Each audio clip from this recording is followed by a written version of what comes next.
오늘 우리에게 주시는 하나님의 말씀은 스가랴 제10장 6절에서 12절 말씀입니다. 제가 가지고 있는 구약성경 1321쪽입니다. 1321쪽 스가랴 제10장 6절에서 12절 말씀입니다. 제가 먼저 6절을 읽겠습니다. 내가 유다 족속을 견고하게 하며 요셉 족속을 구원할지라. 내가 그들을 긍휼히 여김으로 그들이 돌아오게 하리니 그들은 내가 내버린 일이 없었음 같이 되리라. 나는 그들의 하나님 여호와라. 내가 그들에게 들으리라.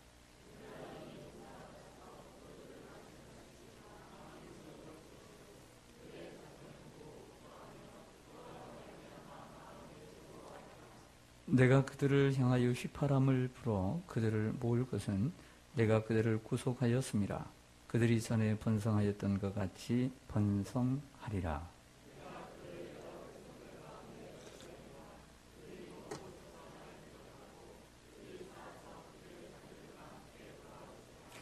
내가 그들을 애굽 땅에서 돌아오게 하며 그들을 아수르에서부터 모으며 길라 땅과 레바논으로 그들을 이끌어 가리니 그들이 거할 곳이 부족하리라.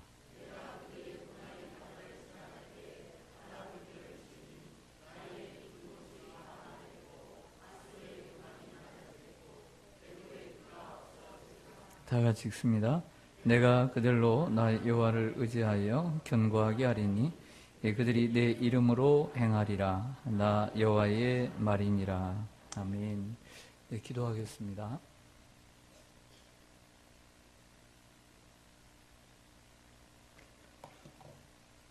은혜롭고 자비로우시며 인애가 풍성하신 아버지 하나님, 설 명절 연휴 가운데 저희들을 지켜주시고 사랑하는 가족과 친척과 또 동료들을 만나고 돌아올 수 있도록 은혜 주심을 감사합니다.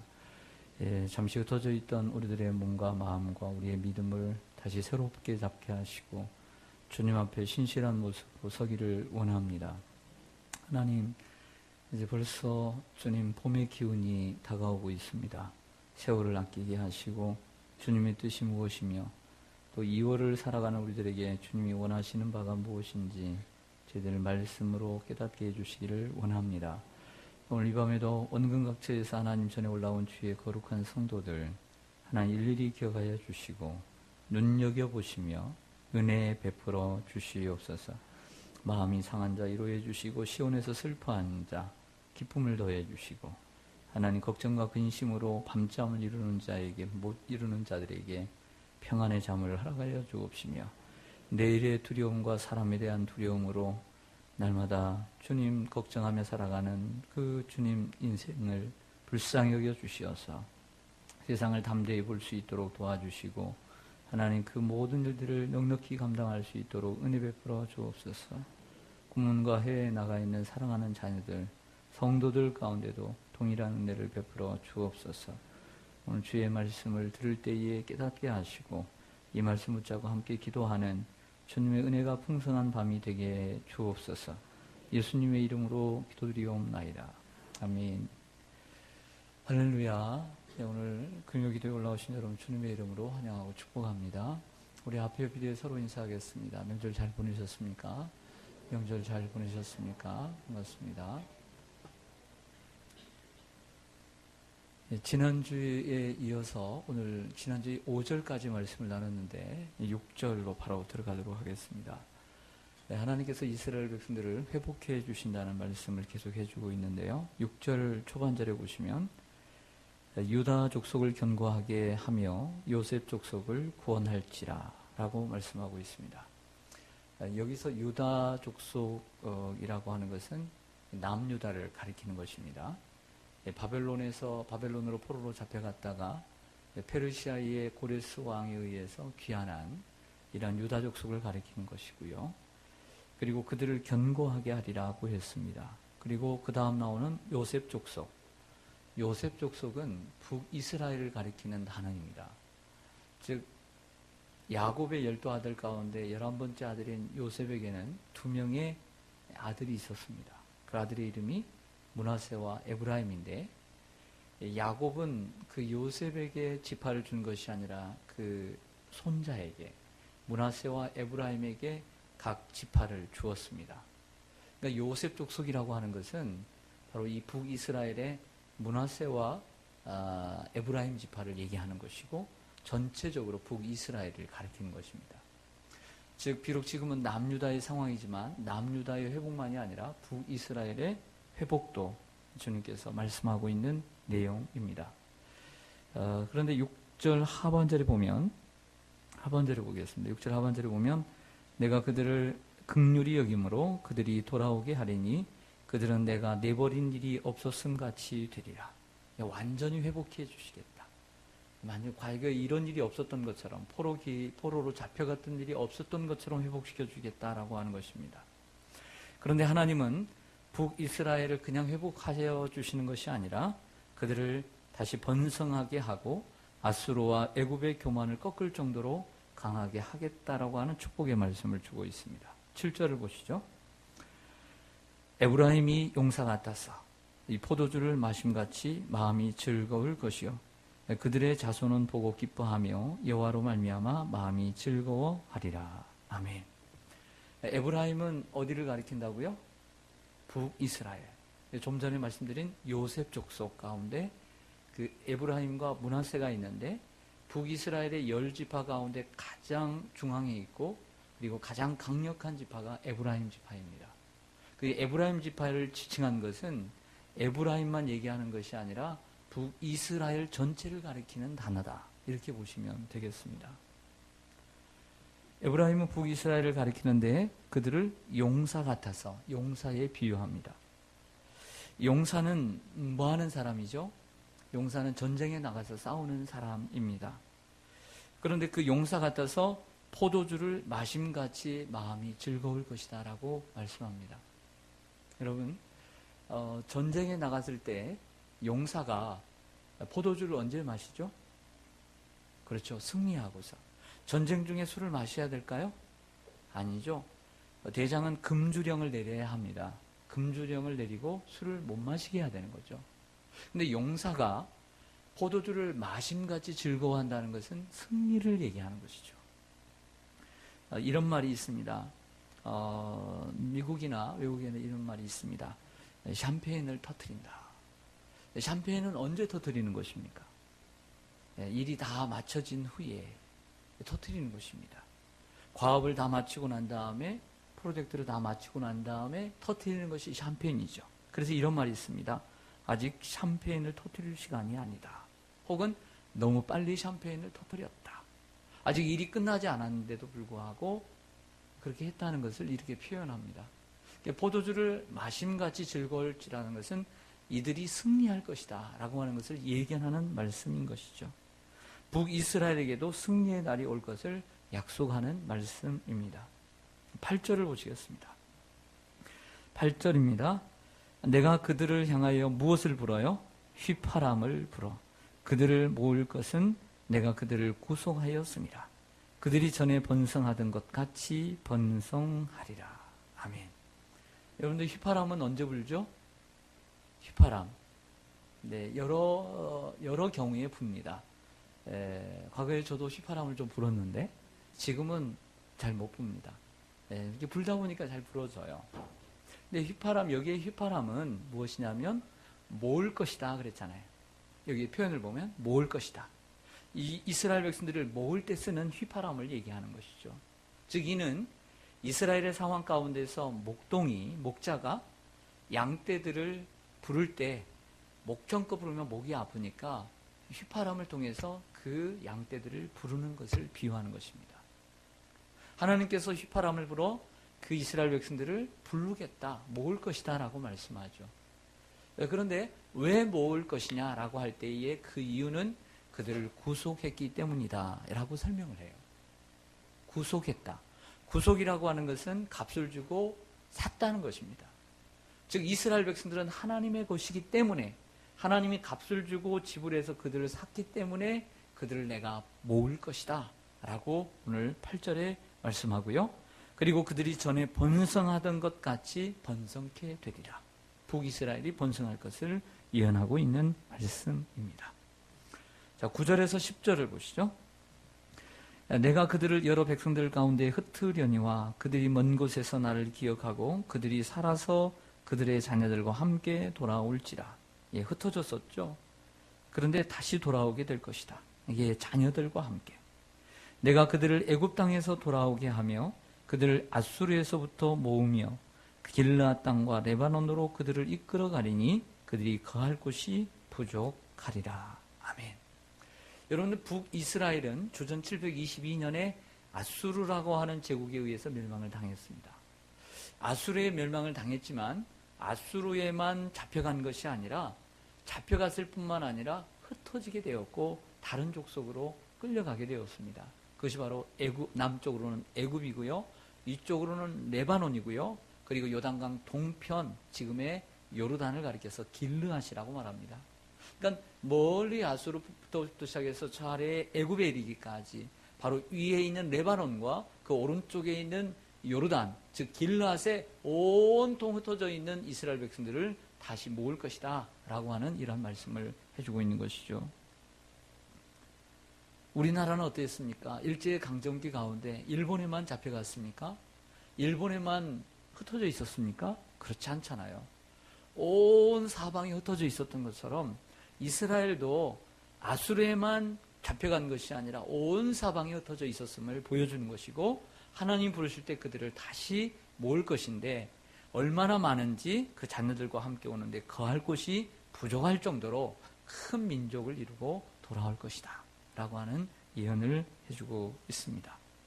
11절을 보실까요? 내가 그들이라는 것은 이스라엘 백성들을 가리킵니다. 하나님께서 그들이 고난의 바다, 이것을 고해라고 그러죠. 고해.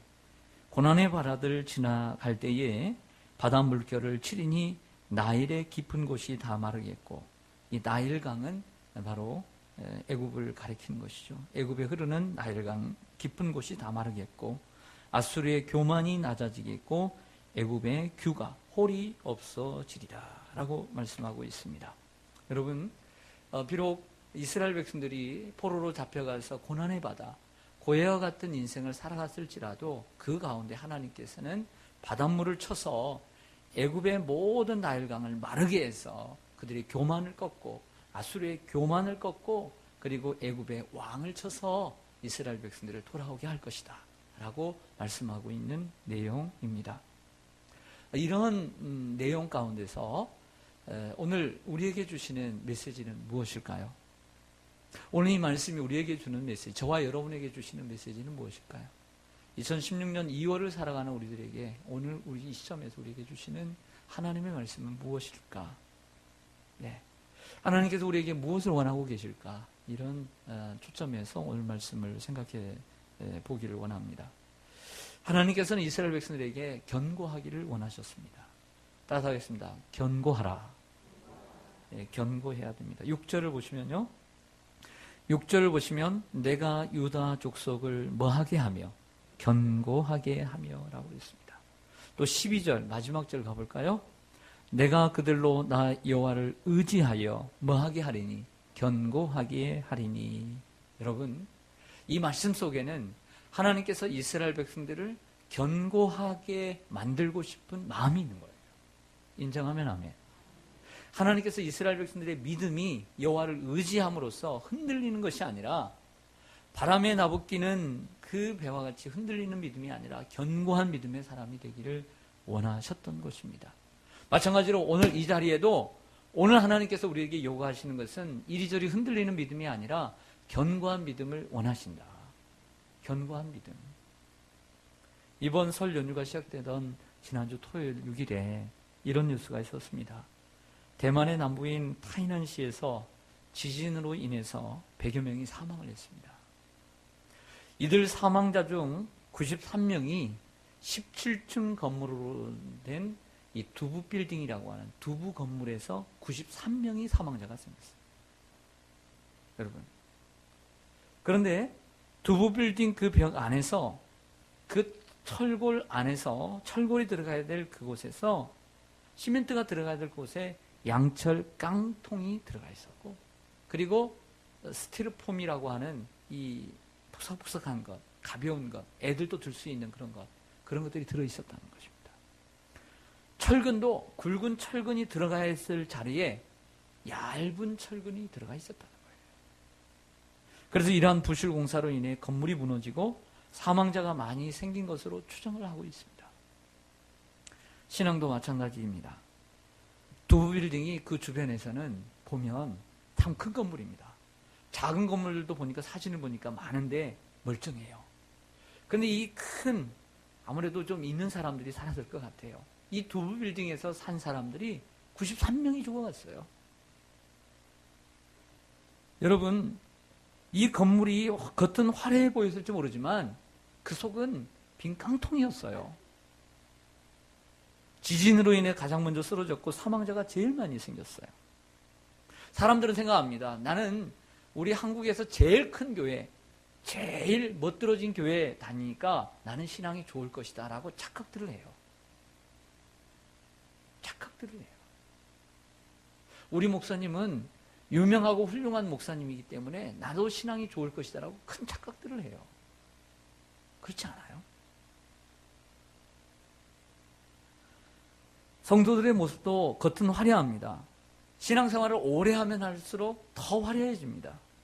신앙생활을 잘하는 듯 보입니다. 그러나 그 속에 진정 빈 깡통만 들어있지는 않는지 생각해 봐야 합니다. 가벼운 스티로폼만 들어가 있지는 않을까 생각해 봐야 합니다. 나의 진정한 신앙은 정말 철골인가? 그 가운데 철골 가운데서도 시멘트 안에 두꺼운 철골이 들어있어서 어떤 환경에서 나는 쓰러지지 않는 신앙인가? 아니면 겉만 번지르한 신앙인가? 속은 빈 깡통 아닌가? 스티로폼 아닌가? 한번 생각해 봐야 된다는 것이죠. 하나님은 우리의 신앙이 견고하기를 원하십니다. 예수님은 마태복음 23장 27절에서 이렇게 말씀하신 적이 있습니다. 화 있을진저 외식하는 서기관들과 바리새인들이여 회칠한 무덤 같으니 겉으로는 아름답게 보이나 그 안에는 죽은 사람의 뼈와 모든 더러운 것이 가득하도다 라고 했습니다. 이스라엘은 그 무덤을 만들 때 겉에는 썩어 문드러지는 이 시체가 있어도 겉은 회를 칠해가지고 아름답게 칠을 합니다. 마치 그 모습이 서기관과 바리새인들의 모습과 같다 그랬습니다. 겉은 화려해 보지만 속은 불법과 외식으로 가득 차 있는 그들의 모습을 말씀하고 있는 내용입니다. 오늘 그 등록 신방을 갔었습니다.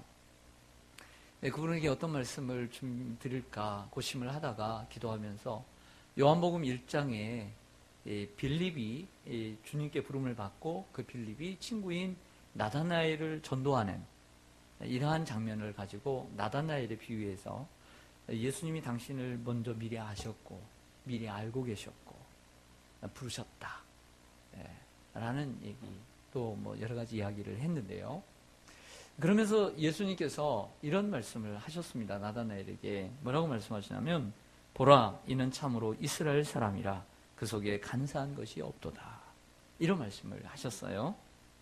이 설교를 했더니 식사를 대접하시면서 그 말씀이 자신에게 찔렸다 하면서 목사님 저는 참 간사한 사람입니다 이렇게 얘기를 해요. 그러나 제가 그분을 볼 때는 스탠다드예요. 참 정직한 분이에요. 그러면 자기는 이기주의적이고 간사한 분이다 고백을 해요. 그러면서 저도 그랬어요. 저도 그렇고 우리 모두 다 간사합니다 이런 얘기를 했어요. 처음 신앙을 할 때는 처음 하나님을 믿을 때는 심령이 가난해요. 처음 예수를 믿을 때는 자기가 정말 간사하면 간사하다고 고백할 줄 알아요. 그런데 신앙의 연륜이 가면서 사람들은 색을 입히고 옷을 입히고 색을 칠해요. 외식과 형식으로 자기를 꾸며요. 자기가 빈 깡통인데도 불구하고 간사함에도 불구하고 간사하지 않는 것처럼 생활해요. 이게 더 큰 문제라는 것이죠.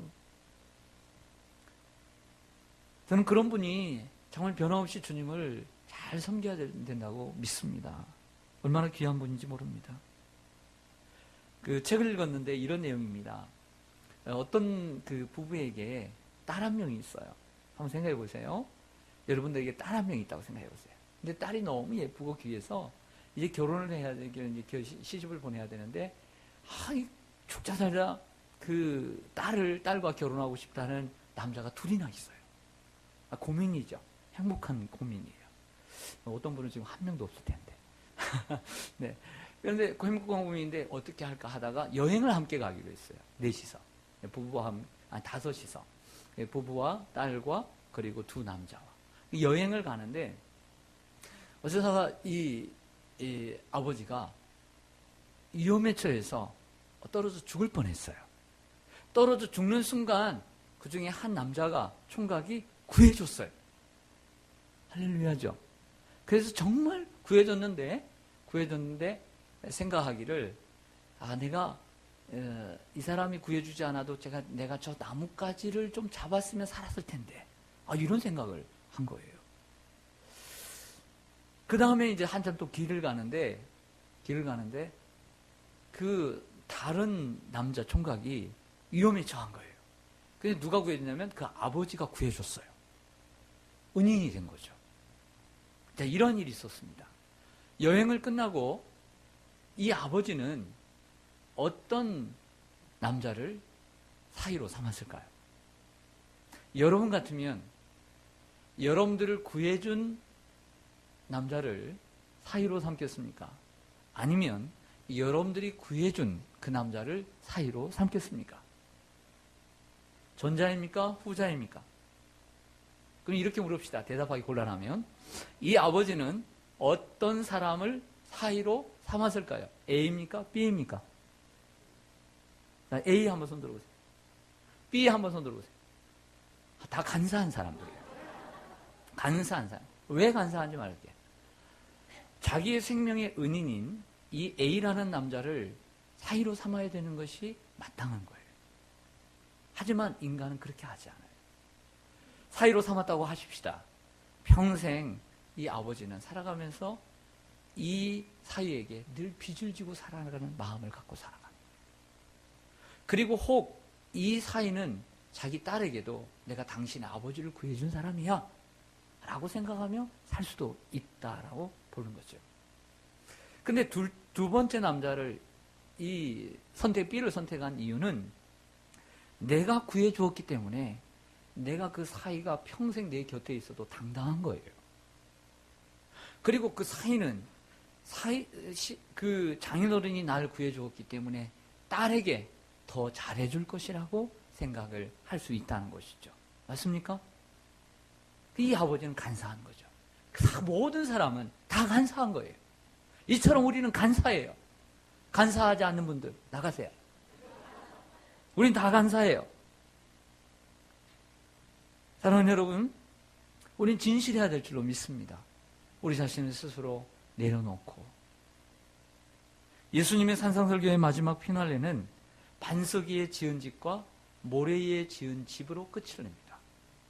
어떤 사람은 반석 위에 집을 지었는데 똑같이 모래 위에 집을 지었는데 집은 똑같아요. 그런데 기초가 다르죠. 바람이 불고 창수가 나고 그리고 비가 오는데 반석 위에 지은 집은 그대로 있는데 이 모래 위에 지은 집은 무너짐이 심하더라 그랬습니다. 그러면서 예수님께서 이런 말씀을 하시죠. 뭐라고 말씀하시냐면 반석 위에 지은 집을 가리켜서 말씀을 듣고 행하는 자가 이와 같다 그랬어요. 말씀을 듣고 행하는 자. 여러분, 우리의 신앙이 견고하기 위해서는 무엇이 우리 속에 있어야 될까요? 빈 깡통과 스티로폼이 아니라 우리의 마음에 견고한 신앙이 되기 위해서는 하나님의 말씀이 있어야 될 줄로 믿습니다. 하나님의 말씀이 있어야 돼요. 바울은 골로새 2장 6절 이하에서 이렇게 말씀합니다. 그러므로 너희가 그리스도 예수를 주로 받았으니 그 안에서 행하되 그 안에 뿌리를 박으며 세움을 받아 교훈을 받은 대로 믿음에 굳게 서서 감사함을 넘치게 하라. 여러분, 이런 견고한 신앙이 되기를 바랍니다. 여러분의 인생이 고해와 같았다면, 혹시 지금 여러분들의 인생이 그런 고해와 같다면 그것은 바로 하나님께 여러분을 연단하시고 견고하게 하시려고 하는 하나님의 계획인 줄로 믿습니다. 하나님께서 신명기 8장에 보면 하나님께서 이스라엘 백성들을 낮추시고 시험하신 이유는 견고하게 하시려고, 그 신앙을 견고하게 하셔서 하나님의 말씀만으로만 살 수 있도록, 그리고 결국 그에게 복을 주시려고 견고하겠다 말씀합니다. 동방의 의인이라고 했던 욥에게 하나님은 하루아침에 고난을 주셨어요. 재산을 다 빼앗겼습니다. 불타 없어졌습니다. 10명의 자녀가 죽었습니다. 한날에 하나도 아니고. 그리고 자신의 몸에 질병이 아픔이 왔습니다. 이 고난을 왜 주셨을까요? 이 고난, 하나님께서 그를 단련하신 후에 그를 정금과 같이 나오게 하시려고 그에게 고난을 주신 줄로 믿습니다. 지금 여러분에게 고난이 있습니까? 몸이 아픕니까? 가족이 아픕니까? 남편이 아픕니까? 아이가 아픕니까? 삶이 고됩니까? 되는 일마다 안 됩니까? 여러분, 그럴수록 하나님께서 여러분들을 견고하게 하신다는 사실을 기억하고 주님께 여러분들을 맡기시기를 바랍니다. 그리고 정금같이 되어 나오는 여러분들이 되기를 소망합니다. 오늘 이 말씀이 우리에게 주는 두 번째 메시지는 충성스러운 믿음의 사람이 되기를 원하셨습니다. 7절을 보실까요? 7절에 보시면 이런 말씀이 있습니다. 에브라임이 무엇 같아서? 용사 같아서. 5절에도 보실까요? 5절에도 보시면 싸울 때에 무엇같이? 용사같이 라고 말하고 있습니다. 여러분, 에브라임이 용사 같아서 라고 하는 말은 주님께서 이스라엘 백성들이 용사 같기를 원하셨다는 거죠. 즉 용사는 무엇입니까? 용사는 강한, 싸움에 강한 이들을 얘기합니다. 저는 참 그 기드온을 좋아합니다. 기드온은 사사기 6장부터 나오는 사사 중에 한 사람인데 그는 참 겁도 많고요. 믿음도 적은 사람이었어요. 신앙도 적었어요. 근데 하나님께서 그 기드온을 부르시면서 처음 콜링을 하시면서 뭐라고 하신 줄 아세요? 큰 용사여. 이렇게 말씀했어요. 정말 말도 안 되죠. 겁도 많고 오솔길로 다니고 피해 다니며 또 믿음도 적은 그에게 하나님은 큰 용사라고 부르고 계시다는 거죠. 작디 작은, 가문에서도 정말 작은, 별 볼 일 없는 기드온에게 큰 용사라고 부르고 있다는 거예요. 여러분, 하나님은 여러분들을 용사로 부르고 계십니다. 그리고 큰 용사가 되기를 원하십니다. 용사는 큰 용사가 되기 위해서는 어떻게 해야 됩니까? 충성스러운 사람이 되어야 될 줄로 믿습니다. 충성스러운 사람이 되어야 돼요. 여러분. 하나님은 기드온을 큰 용사로 만들 계획을 가지고 계셨고 점점 기드온은 큰 용사로 변해갔습니다. 그래서 300용사밖에 없었지만 그 미디안 족속을 10만이 넘는 그 미디안 족속을 이길 수 있었던 거죠. 큰 용사가 되었습니다. 하나님이 쓰시는 사람은 충성스러운 사람인 줄로 믿습니다. 여러분, 보통 우리 한국 사람들은 성실해요, 불성실해요? 성실해요. 대답이 빨리 나오는데요. 우리 남편들, 여러분들의 남편들을 보면 1년에 직장에서 쉬는 날 빼놓고 빠지는 날 있어요, 없어요?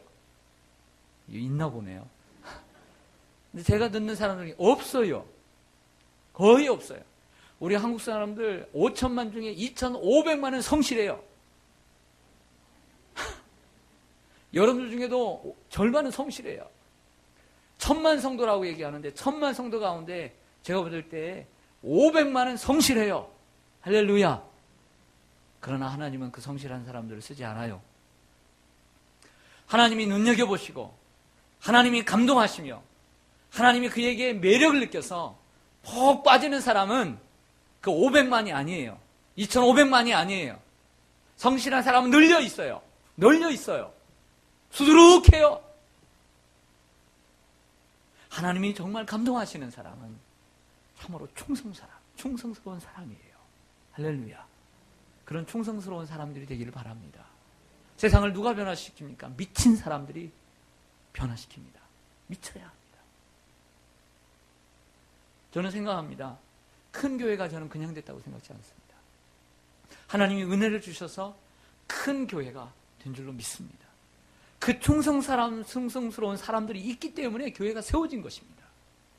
저는 큰 교회를 무시하지 않습니다. 개 중에 전부는 아니지만 그 교회를 세우기까지 충성스러운 사람들, 자기의 생명과 자기의 물질과 자기의 시간을 아낌없이 내놓은 사람들이 분명히 있기 때문에 그 교회가 세워진 줄로 믿습니다. 그렇기 때문에 세워진 거예요. 사랑하는 여러분, 하나님께서 쓰시는 이러한 충성스러운 분들이 되시기를 간절히 소망합니다. 적어도 베드로처럼 마지막 최후의 만찬 자리에서 마가의 다락방에서 식사를 하시는데 예수님께서 식사를 다 마치고 난 다음에 이런 말씀하시죠. 오늘 밤 너희들이 나를 다 부인하리라. 나를 다 버리리라. 이렇게 하십니다. 그때 누가 나서요? 베드로가 나서죠. 베드로가 뭐라고 얘기해요? 다 주를 버릴지라도 나는 버리지 않겠습니다. 이렇게 말이라도 할 줄 알아야죠.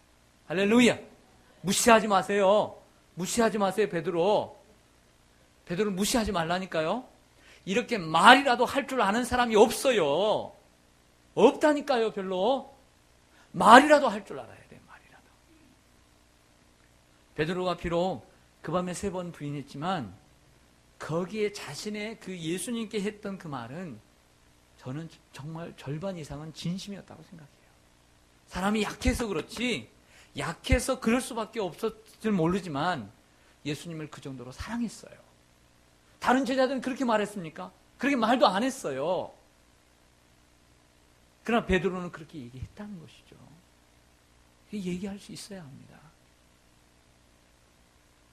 하나님 앞에서 충성한다고 하면서 사람에게는 충성하지 않는 사람들이 있습니다. 충성은 하나님께 하는 것이지만 눈에 보이지 않는 하나님께 충성은 하나님께서 세우신 사람들에 대한 충성으로 이어져야만 하는 것입니다. 여호수아와 갈렙은 하나님께서 세워주신 모세에게 충성함으로써 하나님 앞에 충성스러운 사람이 된 것입니다. 모세에게 충성하지, 하나님이 세우신 모세에게 충성하지 않은 사람들은 하나님 앞에 충성스러운 사람이 되지 못했어요. 다윗에게 충성스러운 사람이 되지 못했던 사람들은 하나님 앞에서 충성스러운 사람이 못 됐다니까요. 하나님께 충성하려면 하나님께서 세우신 사람들을 보고 그분들에게 충성해야 될 줄로 믿습니다. 이것이 하나님께서 쓰시는 충성이에요. 사랑하는 성도 여러분, 현재 여러분의 헌신이 충분하다고 생각하십니까? 여러분의 현재 헌신과 충성을 보시고 하나님께서 너무 기뻐하셔서 가만히 있을 수가 없어서 너무나 좋아하셔서 여러분들의 헌신과 충성을 보시고 너무 감격해 하시며 주님이 여러분들을 사랑하시고 여러분들이 원하신 소원을 들어주시고 여러분들 축복해 주시기를 원하신다고 믿습니까? 아니면 부족하다고 생각하십니까? 여러분들의 충성과 헌신이 하나님의 마음을 감동시킬 수 있다면 계속 그렇게 하시기를 바랍니다. 하지만 자신이 하나님 앞에 부족하다고 생각하면 더욱더 마음을 새롭게 잡고 주님 앞에 더 헌신하고 충성해야 될 줄로 믿습니다. 하나님의 눈에 들기만 하면 됩니다. 하나님의 눈에 꽂히기만 하면 됩니다. 하나님의 마음에 들기만 하면 됩니다.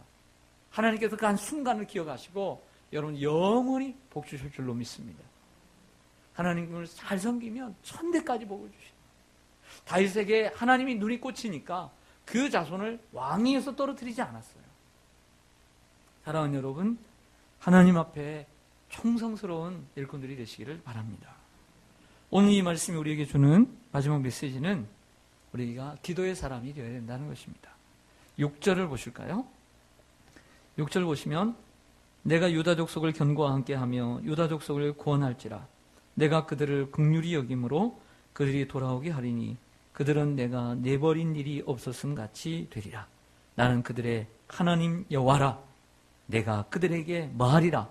들으리라. 나는 그들에게 여호와 하나님이라. 여호와 하나님이라. 내가 그들에게 들으리라. 라고 말씀하고 있습니다. 오늘 우리 학생들, 청년들 이번에 세뱃돈 좀 많이 타셨습니까? 타셨나요? 네, 이번에 좀 중고등부, 청년부에 11조가 좀 늘려나요? 네, 청년부는 어른들한테 하니까 중고등부에 좀 11조가 늘겠네요. 정직하게 하시길 바랍니다. 네, 정직하게 먼저 11조부터 떼어놓고. 네. 여러분 아버지고 어머니죠. 어머니들이 좀 많지만 어머니가 아버지. 여러분들의 자녀들이 여러분들에게 저 이번에 좀 공부 좀 하려고 하는데 학원에 좀 50만 원 좀 끊어야 되는데 이런 내용을 얘기하고 달라고 하면 주실 거예요? 안 주실 거예요? 50만 원 줄 거냐고요? 말을 잘 못 알아들으세요? 제가 영어로 했나요? 방언했나요? 주실 거예요? 안 주실 거예요? 그렇죠. 빨리 대답해야지. 제가 오해하잖아요. 100만 원을 달라고 한다. 거기 용도를 얘기하고 100만 원을 달라고 하면 주실 거예요, 안 주실 거예요? 이렇게 벼룩에게 자녀에 대한 욕심이 없나 봐. 저는 줍니다. 저는 줘요. 1000만 원을 달라고 하면 저는 카드를 긁어서라도, 저는 대출을 받아서라도 줍니다. 저는 줘요. 그 내용이 확실하고 한다면 저는 줍니다. 대출을 받아서라도 저는 줄 거예요. 여러분 안 주시겠습니까? 주시죠. 네. 여러분, 우리 하나님은 우리의 아버지이십니다. 가끔씩 우리가 이렇게 합니다. 하나님 앞에 이런 거 기도해도 되나? 하나님, 나 지금 100만 원이 필요한데 이런 거 기도해도 되나? 아니, 자식이 내가 지금 돈이 없는데 돈이 필요하다고 아버지에게 구할 수 있는 거잖아요. 왜 하나님께 못 구하세요? 구해야 합니다. 내가 지금 아파요. 엄마, 나 여기 아파. 어떻게 하지? 하나님께도 구해야 됩니다. 하나님, 나 여기 아파요. 여기 아파요. 구해야 합니다. 나 답답합니다, 하나님. 뭐 해야 될지 모릅니다. 하나님께 구하시길 바랍니다. 왜 아버지께 못 구하세요? 그거 왜 주저하세요? 다 구하시길 바랍니다. 구하세요. 구하세요. 구하라 그러면 주실 것이요. 찾으라 그러면 찾을 것이요. 두드리라 그러면 열릴 것이니. 구하는 이마다 주실 것이요. 찾는 이가 받을 것이요. 두드리는 이에게 주실 것이니라. 열릴 것이니라. 할렐루야.